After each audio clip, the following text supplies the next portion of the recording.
Your Excellency, President Nana Addo Dankwa Akufo-Addo, the President of the Fourth Republic of Ghana, Prime Minister of Grenada, Prime Minister Mitchell, Right Honorable Prime Minister, Minister of Finance of Ghana, the Governor of the Central Bank of Ghana, governors that are here, ministers of finance that are here, regulators, distinguished ladies and gentlemen, it is a pleasure to be here with you today. What many may not be aware of in the room is that His Excellency, the President of Ghana, is the African Union champion on financial institutions and has been entrusted by the Assembly of Heads of States and Government of the African Union to lead reform of the financial architecture, the global financial architecture, and we're most grateful for His Excellency's leadership in that regard. We were established here in 2020. August 2020 is when the African Continental Free Trade Area was established here with a very simple mandate. How do we advance and improve on intra-Africa trade? In May 1963, Jomo Kenyatta, Augustino Neto, Patrice Lumumba, and many others, in the founding of the Organization of African Unity, the treaty obligations that they entrusted upon themselves, the objective, treaty objective, amongst others, of course, was political, to defeat the colonialists. And as I argued this morning, with the defeat of apartheid in South Africa, that particular objective was achieved. I do believe that the integration of Africa is what continued to evade us, because there was not a single platform. There was not a single platform for Africa to trade more with herself than with the rest of the world. So the colonial economic model, the patterns that continue to prevail of global trade, is precisely what Ghana set out to dismantle today. So when we were established here, it was consistent with the vision of our founding mothers and fathers when we came here in 2020 to dismantle the colonial economic model.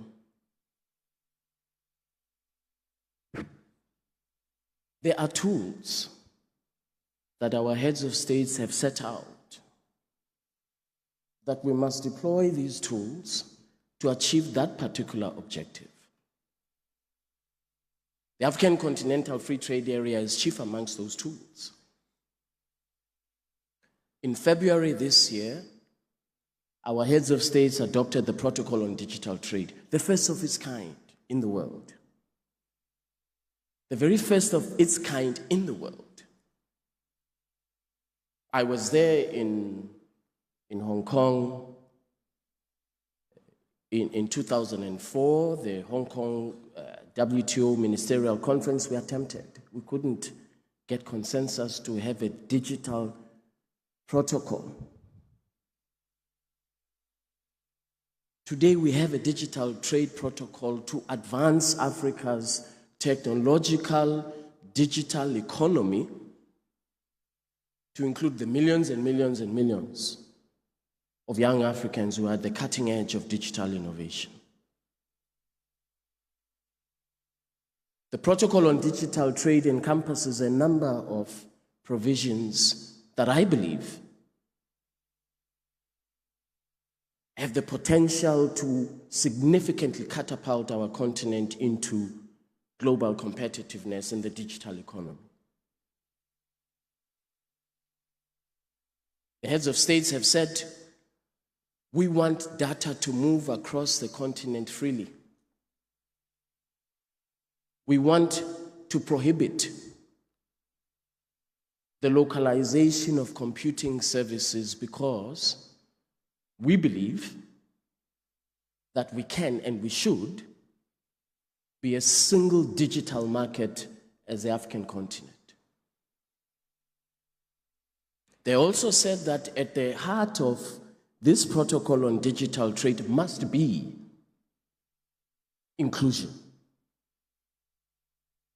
It must be inclusion of young Africans.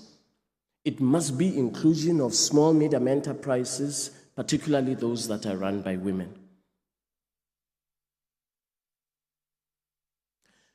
They also say in the protocol that when you trade,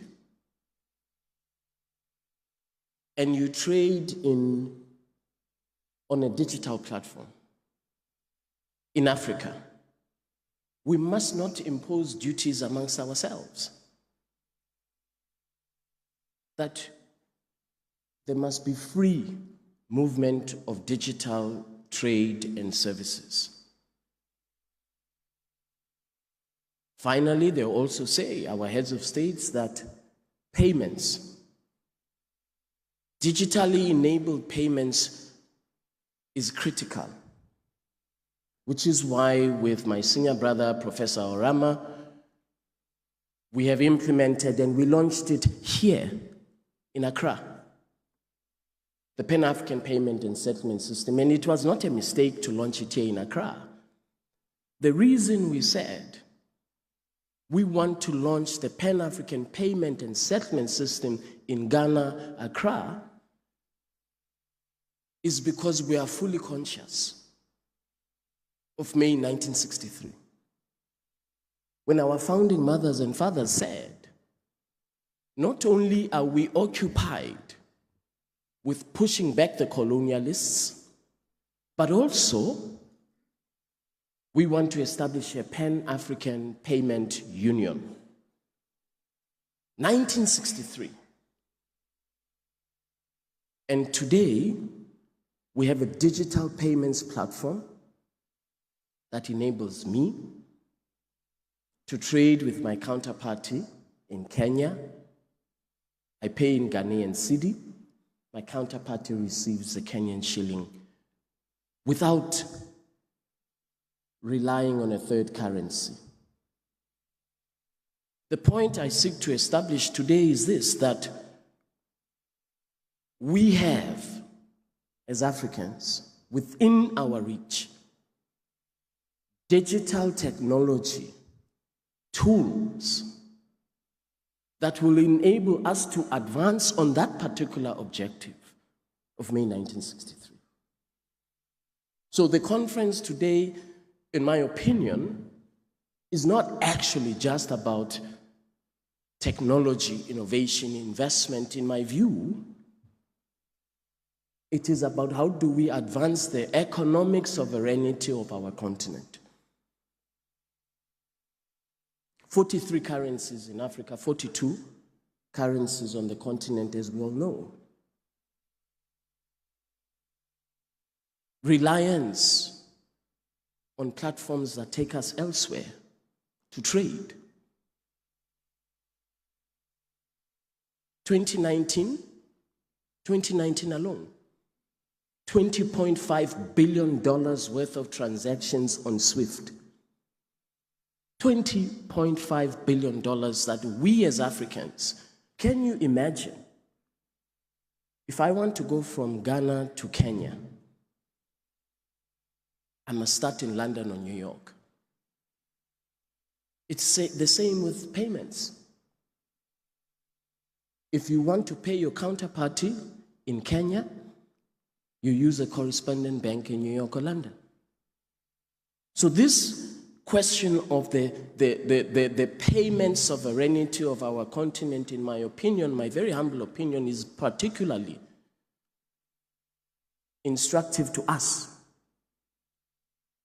in relation to that particular vision of Kwame Nkrumah, Augustino Neto, Samora Machel, and many others who were there on that day in Addis Ababa. So what is incumbent upon us is, how do we take this particular struggle forward? How do we make sure that this struggle, as we stand on their shoulders, how do we take this struggle forward? There are some in various parts of the continent, I will relate, South Africa will stand up and say and shout slogans that we're economic freedom fighters and all of that. A slogan is not going to deliver that vision. Digital innovation, enabling the competitiveness of our continent, inclusion in terms of financial bankability of small, medium enterprises, of young people. In my opinion, this is the revolution that I believe, leveraging on digital technology, that we should be relying on. So those, again, I want to relate to South Africa, those who say, oh, we are revolutionaries, we're fighting the capitalist system. Yes, but innovation, digital innovation, technology, leveraging on it to advance the objectives of May 1963. In my view, the connection could not be clearer. Couldn't be clearer. That our founding mothers and fathers said, we want a Pan-African payment union. And therefore, in the wisdom of our heads of states, we have that particular responsibility today to deploy digital technologies to advance on that vision. And His Excellency President Nana Addo Dankwa Akufo-Addo is the champion for financial institutions for the entire African Union. I was with Orama yesterday, and we were discussing this particular issue of the sovereignty of the African continent in terms of payment. Because tomorrow I may upset someone in Washington,